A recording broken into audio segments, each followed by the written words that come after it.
Next up, we've got Rogue from 2007.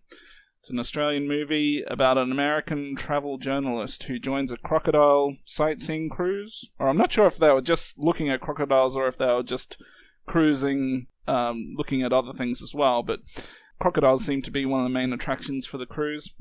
So this American journalist, he's on the cruise with mostly a bunch of other tourists, and eventually their boat is destroyed by this massive crocodile who, I guess, is pissed off because the people are on his turf and he don't take no guff. And I guess that's pretty much it. They have to kind of just figure a way to get off this island that they're stranded on. The tide's rising, and eventually it'll get to a point where they won't have anywhere to hide from the crocodile.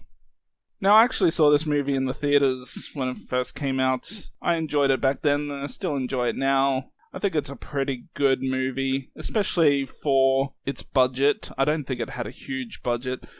The opening to the movie is pretty cool. You kind of get to see the raw power of this massive crocodile that's in this movie.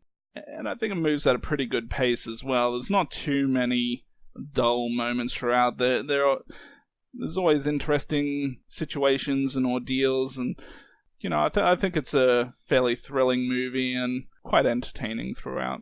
So, this is a movie I've known about for some time, but I've never seen it before. It's not a movie I had a particularly big interest in. When it comes to, alligator crocodile movies, I mean, what more do you need than Lake Placid? So, and this one, in my opinion, is not as good as Lake Placid is. It's better. Oh, okay. I know. You and your Australian pride. But, this one, I'll say this, Ford.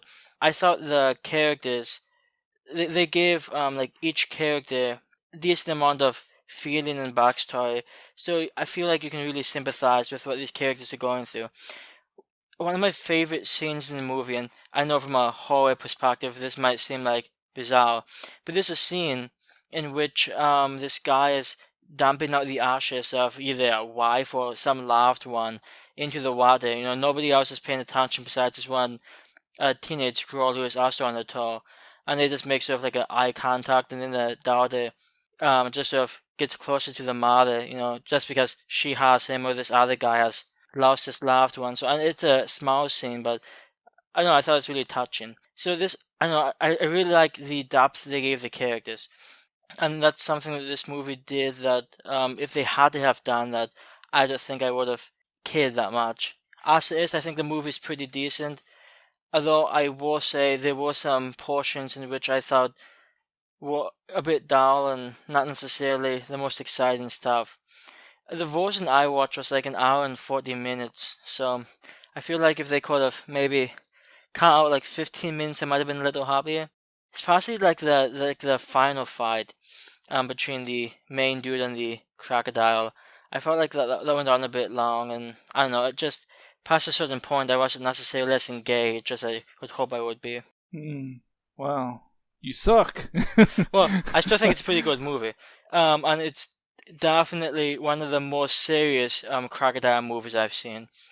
A lot of times when I watch crocodile / alligator type movies, they're a little more cheesy, a little more just a bit more unrealistic. Now, I believe this one is sort of based off a true event. I don't know how true the event is. I didn't read much into it. So maybe that's why this one has a bit more feeling behind it. Well, I'd say the crocodile in it isn't exactly, in terms of its size, isn't your typical crocodile. Might be in Australia. It's kind of like the Jaws equivalent, where it's just over the top massive. As I mentioned on previous shows, I did see Crawl not too long ago in the theaters, and I think if you enjoyed this, you'll probably enjoy Crawl or vice versa, even though Crawl's more of it's not so much about the size of the animals. They've got multiple crocodiles in that movie, alligators, I believe. Out of interest, would Crawl technically count as a home invasion movie? That's an interesting question, actually. Technically, no. Anyways, yeah, back to Rogue. I'll say one interesting thing about this. One of the actors when I was watching the movie, I didn't actually realize this. When I was looking through IMDb credits. It hit me, but one of the actors is the same guy who played Mick Taylor from the Wolf Creek movies. Yeah. Which, like I said, I didn't notice at the time, but after I saw that, and I looked at his face, I'm like, oh hey, that is the same guy. Yeah, the guy that was spreading the ashes. Yes. Yeah, and that's kind of funny because this was like a movie that I saw probably not long after seeing Wolf Creek also in the theaters. So it's kind of funny when you see a character play, this sadistic killer in one movie and then this sympathetic character in the next. So yeah, that was kind of funny. There's also Sam Worthington's character in the movie, who I wouldn't quite say is a badass in the movie, but he's probably one of the most heroic people in the movie. I he started out like a jackass, but I respect the guy. Yeah, would have been nice to get to see a little more screen time for him in this movie. And I think at that time that was around a time where he was quite popular. I think he even appeared in a Terminator movie as one of the main characters. Yeah, he had quite a bit of popularity at that time. I'm not sure what's happened to him since. I mean, as I was watching the movie, the crocodile, I mean, it's picking off a lot of people quite constantly, and all I'm thinking is, uh-oh, someone's gonna have a tummy ache. He's eaten a little too many people too quickly. And not just people, unfortunately. Yeah. I really wanted that dog to make it out. It was so close. Actually, that reminds me. So one of my there wasn't that much in the way of like, well, I mean, there's obviously the crocodile, which I'm going to assume is CGI. It's probably not the real crocodile, but there was a somewhat cool scene toward the end when the main guy is fighting the crocodile, and by fighting I mean trying not to get eaten. When I believe it looks like his hand gets impaled by one of the crocodile teeth. Which, in later scenes, the injury doesn't actually look that bad. But during that scene, it looks like a pretty painful and unhappy time. Well, I guess when you said earlier that you weren't sure if it was a real crocodile or a CGI crocodile, I guess that at least, is an indication that the CGI is not too bad for this movie, especially being a lower type budget movie for something that requires quite a bit of CGI for its villain. One thing I appreciated about this is that until the end, the crocodile itself didn't really appear that often. Usually there's just a guy standing in or near water, and then the guy just disappears, and then people start freaking out. So it's sort of a bit more suspenseful than it was like straight out, oh my god, it's like a crocodile eating people. So I don't know. It almost felt almost like old school in a way. So I did appreciate that also. I just wish the movie wasn't as, I don't know. I wish I enjoyed it a bit more than I did. I still think it's a pretty good movie. I just don't think it's amazing.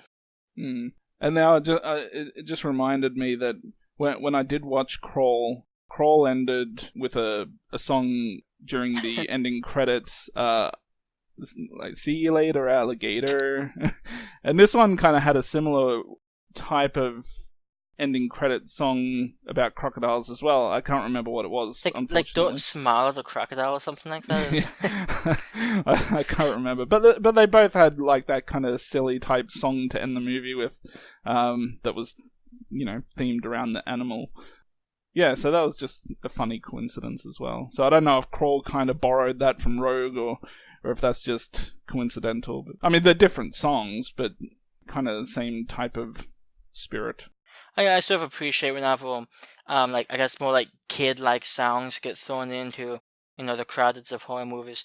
I don't know what the first movie that did that was, but when it comes to like modern movies, I just usually think about, I think it was Jeepers Creepers, who had Hush Hush Hush, Here Comes the Bogeyman, and I really thought that was a nice addition to the credits. So it's sort of creepy sometimes, and or maybe in this instance with the Smile of the Crocodile song, it's a little more fun, especially for a movie. I mean, I would say one thing about Rogue, it's not really a fun movie. It's played pretty seriously, and unlike a lot of crocodile and alligator movies that exist, there's not much in the way of comedic relief. I mean, there's a few humorous moments in the movie. Like that opening scene where he's on his phone saying the service sucks, and the guy making the coffee thinks he's talking about him and puts a fly in his coffee. Unfortunately, I don't think he ever actually got to the fly. I thought Rogue was pretty fun, quite entertaining throughout. Crocodile movie that, well, I don't know how many other crocodile movies there are out there, but in terms of all the ones I've seen, it's pretty much up there with the best of them. Better than Lake Placid, by the way. Not quite, but that's okay. Anyways, I'm gonna give it I'm gonna give it an 8. I'm gonna give it an 8. I thought it was good. I think it's a pretty well-made movie, especially since the budget wasn't necessarily as high as many other movies from the time. And I really think where this movie shines is the characterization. Pretty much all the characters, you know a little something about each one, and I appreciated that. So, while I didn't really love this movie, I did think it's decent. So I'd probably give it my average rating a 7 out of 10. And just out of interest, what would you rate Lake Placid? No, in all fairness, it's been at least 5 years since I've seen Lake Placid. The last time I watched it, I think I gave it like an 8 out of 10.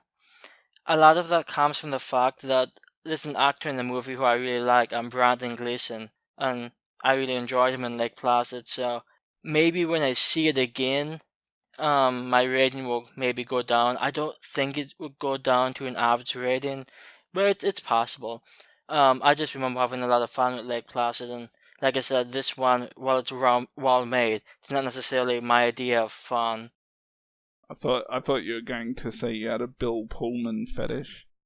Actually, I know the name, but I don't really know the actor that well. I've seen like one movie with him in it. Well, I guess 2. Anyways, I guess we can move on. Indeed.